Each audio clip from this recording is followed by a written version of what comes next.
Hello friends, मैं Amit Kaushal, Jupiter study broad consultant Chandigarh से। आज की वीडियो में हम बात करेंगे कनाडा से आने वाली रिफ्यूज़ल्स के बारे में, जो कि स्पेशली स्टडी वीज़ा की एप्लीकेशंस पे अभी पीछे देखने में आया कि बहुत सारी एप्लीकेशंस रिफ्यूज़ हुई हैं और अक्रॉस द बोर्ड रिफ्यूज़ हुई हैं। किसी भी इंडिया के किसी भी रीजन से एप्लीकेशन जिसने भी लगाई थी, मैक्सिमम जो हैं रिफ्यूज़ल्स आई। इनफैक्ट रिफ्यूज़ल्स उन केसेस में बहुत ज़्यादा हैं जहाँ पे फाइल पहली बार बच्चा उस कनाडा की लगा रहा है। ऐसे केसेस में रिफ्यूज़ल्स आई हैं जहाँ पे जो एकेडमिक प्रोफिशिएंसी है स्टूडेंट की 6.5 band overall, not less than 6, 7 band, so very high proficiency candidates की, recent pass out, good academic records, but they were refused unfortunately. So what is the reason why there are a big number of refusals coming from Canada? अब इसमें कई चीज़ें हैं जो समझने वाली हैं, क्योंकि as a parent, as a student जब आप रिफ्यूज़ल देखते हो, obviously first thing which happens is the disappointment होती है, क्योंकि एक तो हमारी होप है, हमारी आस बंधी हुई है कि सितंबर इनटेक आ गया, बस मेरा अभी फाइल लगी हुई है, मेरी प्रोफाइल बहुत अच्छी है, मेरे एकेडमिक बहुत स्कोर अच्छी है, मेरा कोई गैप नहीं है और मैंने 1 साल की फ़ीस पे की हुई है, मैंने जीआईसी में पैसे पे किए हुए हैं 1 साल के, which are the requirements under SDS category. तो आपने as a student, as a parent अपनी सारी रिस्पॉन्सिबिलिटी जो है वो फुलफिल करके अपने एजेंट कंसल्टेंट को अपनी डॉक्यूमेंट्स दे दिए। और मैं एज्यूम करता हूँ कि एजेंट कंसल्टेंट ने भी सारे चीज़ें लगा के, प्रॉपर फाइल को लगा के पोर्टल पे सबमिट कर दिया है। टाइम पे आपके बायोमेट्रिक्स हो गए, आपका मेडिकल हो गया। Now you as a student और as a family of a student and we as a consultant are waiting कि जल्दी से जल्दी आपकी जो वीज़ा एप्लीकेशन है उसके ऊपर काम हो, उसको हाई कमीशन ऑफ कनाडा में जहाँ पे भी जा रही है, क्योंकि अब तो ऑनलाइन है, आपको पता ही नहीं चलता कि किस ऑफिस में वो फाइल प्रोसेस होगी, चाहे वो एडमॉन्टन है, चाहे ओटावा है, चाहे वो दिल्ली है।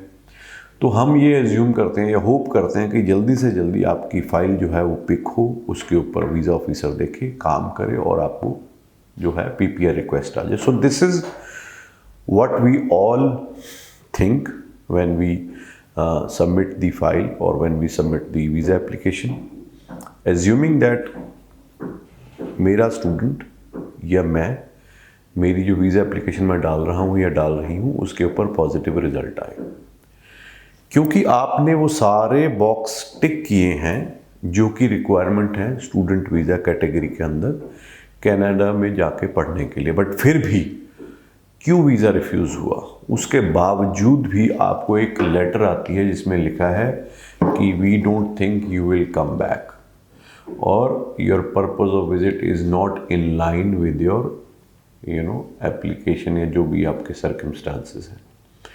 अब as a student, as a parent, आप उसी लेटर को लेके अपने कंसल्टेंट के पास जाते हो और बोलते हो कि ये देखो जी, ये रीज़न दिया है, क्या कारण हो सकता है। बट आपको मैं ये चीज़ बता दूं, ये बिल्कुल भी आप इसको एग्जैक्ट रीज़न ना समझिए। Why I am saying that, कि जब आप यूएसए में वीज़ा लेने जाते हैं, चाहे वो स्टूडेंट वीज़ा है, चाहे वो विजिटर वीज़ा है, चाहे वो बिजनेस वीज़ा है, तो आपको वहाँ पे पर्सनल इंटरव्यू के लिए अपीयर होना पड़ता है। पर्सनल इंटरव्यू में अगर आप किसी भी कैटेगरी में हैं, इमटेरियल, चाहे एक ही लाइन है जहाँ पे स्टूडेंट भी खड़ा है, जहाँ पे बिजनेस वाला भी खड़ा है, जहाँ पे विजिटर वाला भी खड़ा है, तो अगर आपका वीज़ा ऑफिसर आपसे सेटिस्फाइड नहीं है इन एनी वे, चाहे आप कितने भी जेन्युइन हैं, उनके पास एक रिफ्यूज़ल लेटर की पूरी एक कॉपी बनी हुई पड़ी है जिसमें से पेज फाड़ते हैं, वो आपको दे देते हैं। सो इट हैज़ पहले से ही लिखा हुआ है और सबको वही कॉपी जाती है रिफ्यूज़ल की। But it does not mean कि वीज़ा ऑफिसर सबको एक ही रीज़न से रिफ्यूज़ कर रहा है, ये रीज़न नहीं है। But then it is the process being followed by certain high commissions, certain embassies, by which they give you the standard visa refusal letters. US में एक ही होता है, कनाडा में 2 या 3 उनके फॉर्मेट है, वो किसी ना किसी को चिपका देते हैं। ये हो गया बैकग्राउंड। अब समझने वाली बात ये है कि भाई ऐसा हो क्यों रहा है। इसमें 2-3 चीज़ें हैं, बड़ी इंपॉर्टेंट चीज़ें हैं। मैं आपको कुछ लाइव एग्जांपल्स भी दूंगा जिससे ये हमें समझ में आता है कि ये रीज़न है वाई कनाडा ने मैक्सिमम एप्लीकेशन सितंबर इनटेक की रिफ्यूज़ की।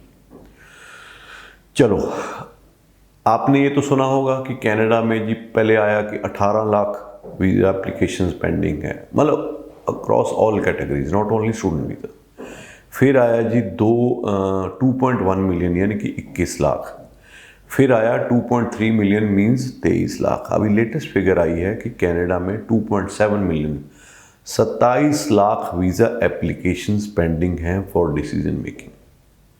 घबराने वाली बात नहीं है, इसमें स्टूडेंट वीज़ा की एप्लीकेशंस 1,89,000 ही है, यानी कि 1,90,000 के करीब एप्लीकेशन स्टूडेंट वीज़ा की पेंडिंग है। So what does it mean कि जो जितनी भी एम्बेसीज हैं या वीज़ा ऑफिसेज हैं कनाडा के, वो अंडर द ह्यूज प्रेशर काम कर रहे हैं, क्योंकि मैनुअली इतनी ज़्यादा एप्लीकेशंस को प्रोसेस करना विद इन द टाइमलाइन और within the extended timeline is next to impossible.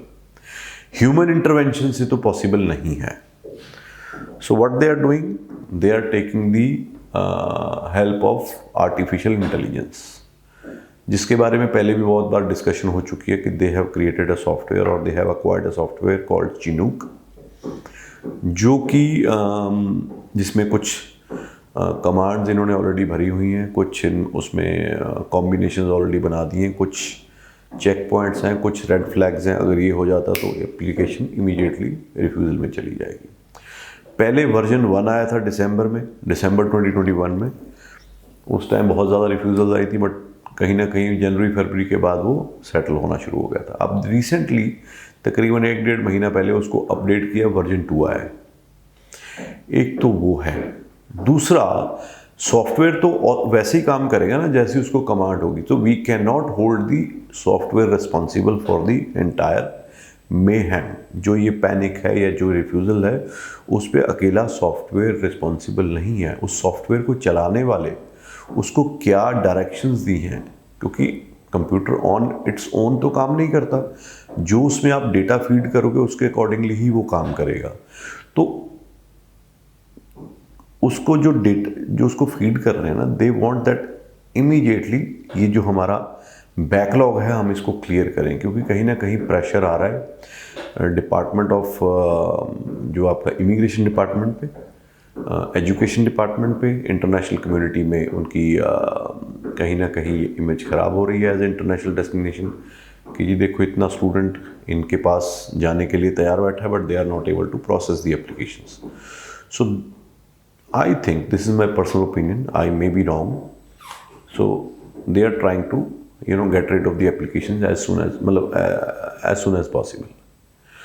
दूसरा, आपने, अब मैं इसको कॉन्टेक्स्ट को जोड़ रहा हूँ, एक अभी जो लाइव सिचुएशन चल रही है अक्रॉस द ग्लोब, बड़े बड़े एयरपोर्ट्स पे आपने सुना होगा बहुत सारी फ़्लाइट्स जो हैं वो बड़े बड़े डेस्टिनेशंस पे कैंसिल कर दी हैं। जो एयरपोर्ट अथॉरिटीज़ हैं, जैसे हीथ्रो एयरपोर्ट है लंदन में, आपके सिडनी में एयरपोर्ट हो गया, किंग्सफोर्ड एयरपोर्ट हो गया, पियर्सन एयरपोर्ट हो गया टोरंटो में, ठीक है। तो ये एयरपोर्ट्स ने एक अलार्म यानी कि एक दिया है जितनी भी एयरलाइंस हैं कि प्लीज़ वी आर नॉट, और यूरोप के और मेजर एयरपोर्ट्स, पेरिस का हो गया, लगार्डिया एयरपोर्ट हो गया, तो फ्रैंकफर्ट हो गया, तो इन्होंने सभी ने एयरलाइंस को रिक्वेस्ट किया कि भाई we are not expecting this much of influx और rush of tourist and travellers post pandemic, और हम अपने आप को उस लेवल पे लेके ही नहीं आ पाए कि हम इतनी ज़्यादा ट्रैफिक को, जो प्री पेंडेमिक लेवल्स हैं उस पर हम मैनेज कर पाएँ एयरपोर्ट्स को, एयरपोर्ट्स की जो सर्विसेज हम दे पाएँ ट्रैवलर्स को। और ये हुआ, आपने सुना होगा बहुत सारी फ़्लाइट्स डिले हुई हैं, बहुत सारे लोगों के लगेजेस जो हैं वो एयरपोर्ट पे ही रह गए, 2-2, 3-3 दिन बाद उनको लगेज डिलीवर हुए, क्योंकि वो जो सारा सिस्टम था एयरपोर्ट्स पे, आपकी फ़्लाइट उतर के आपकी फ़्लाइट गेट पे लगी, फिर वो ट्रॉली से आपका सामान लेके गए, वो सारी जो एक सप्लाई चेन है वो डिसरप्ट हो गई थी ड्यूरिंग कोविड। और जब कोविड के बाद धीरे धीरे इंटरनेशनल ट्रैवल खुला तो ये धीरे धीरे इतना ज़्यादा उन पे बोझ नहीं आया, क्योंकि कोविड में बहुत सारे एम्प्लॉयज़ को निकाल दिया एयरपोर्ट अथॉरिटीज़ ने। कुछ एम्प्लॉयज़ खुद चले गए बिकॉज दे वर पैनिकिंग कि भाई अब क्या करेंगे। तो अब स्टाफ उतना था नहीं। दूसरा, एकदम से 300-400% ट्रैवल इंक्रीज़ हो गया आई थिंक पोस्ट अप्रैल जैसी समर शुरू हुई, और इमीडिएटली इतनी रिक्रूटमेंट करनी मुश्किल है। और एयरपोर्ट के काम ऐसे हैं जहाँ पे आप इमीडिएट रिक्रूटमेंट करके किसी को काम पे नहीं लगा सकते जब तक उनकी एडिक्वेट ट्रेनिंग नहीं होती। So all these things put together created a chaos across all the airports including new Delhi. तो इसी तरह से ये चीज़ हुई है कनाडा में कॉलेजेस के साथ। कॉलेजेस वर नेवर एक्सपेक्टिंग कि हाँ, क्योंकि they were taking the applications, high commission were accepting the applications during the pandemic also. तो पहले तो चलो ऑनलाइन पढ़ाई हो रही थी तो फ़र्क नहीं पड़ा, बट अब बच्चों ने फिज़िकली जाके जब कैंपस पे जाना है तो जो ऑनलाइन स्टडी पहले जनवरी में कर रहा था, उससे पहले सितंबर में कर रहा था, मई में कर रहा था, अब वो बच्चा फिज़िकली ट्रैवल कर गया है कनाडा में। सो ही और she will be visiting the campuses. और बहुत सारा बच्चा पिछला जो डेफर होके आ रहा था वो सितंबर में आ गया, तो सितंबर में जितनी ऑफर लेटर्स इशू की उससे उतनी सीट्स तो उनकी पहले ही वहाँ फिल हो गई स्पिल ओवर की वजह से। अब कॉलेजेस ने ऑफर लेटर इशू किए हैं, कॉलेजेस ने फीस एक्सेप्ट की, एलओए तो देनी थी, और यहाँ पे स्टूडेंट और एजेंट को लगता है कि हमारी एलओए आ गई, हम फाइल लगाएंगे, हमारा वीज़ा निकल आएगा। बट कहीं ना कहीं देयर इज़ अ गैप। जो ऑलरेडी कॉलेजेस हैं वो तो फिल हो चुके हैं, वो सीट्स सितंबर की ऑलमोस्ट 50% तो पिछले स्पिल ओवर से फिल हो चुकी थी, जिसकी यहाँ पे अलग से ऑफर लेटर्स इशू हो गई।